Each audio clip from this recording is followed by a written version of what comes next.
Welcome back, everybody. Today I'm going to teach you how to password protect your GoHighLevel pages and websites. This is incredibly useful when you want to restrict access to certain content, whether it's for client portals, member-only resources, or any sensitive information you need to keep secure. First, we're going to get some coding help to make this process smooth.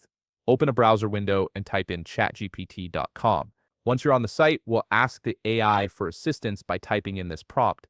Give me a GoHighLevel compatible JavaScript code that password protects my page with a simple overlay.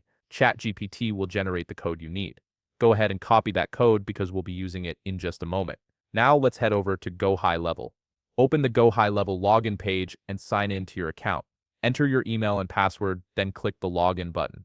This takes you straight to your main dashboard where you can manage all your sites and pages. Next, click on the left-hand menu item labeled Sites or Sites and Websites to view your websites.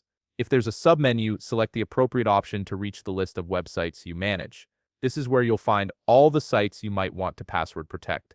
Now, find the specific website or page you want to secure, click on the website name, or navigate into the Pages or Funnels area for that site, depending on where your page is located. This opens up the page or site editor where you can start configuring your access controls. Once you're in the page editor, look for the plus icon on the left side menu, which is the Add Elements option. Click on Sections and drag one full-width section onto your website page. This creates the container we need for our password protection code. On the full-width element you just added, click the plus icon again to add another element. In the search bar that appears, type in code, then drag the custom code element into your full-width section. This is where the magic happens. Click on the custom HTML or JavaScript object and look at the right side panel. You'll see the object menu appear.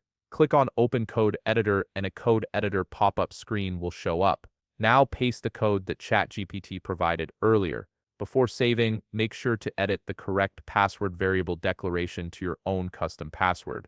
Once that's done, click Save. To test everything out, click on the eye icon at the upper part of the screen to preview your page. You'll immediately be prompted to enter the password you just set, confirming that your password protection is working correctly. Finally, click Save or Publish to commit the password protection to your page. Your content is now secure and only accessible to those with the password. If you found this video helpful, please leave a like, subscribe, and see you in the next video.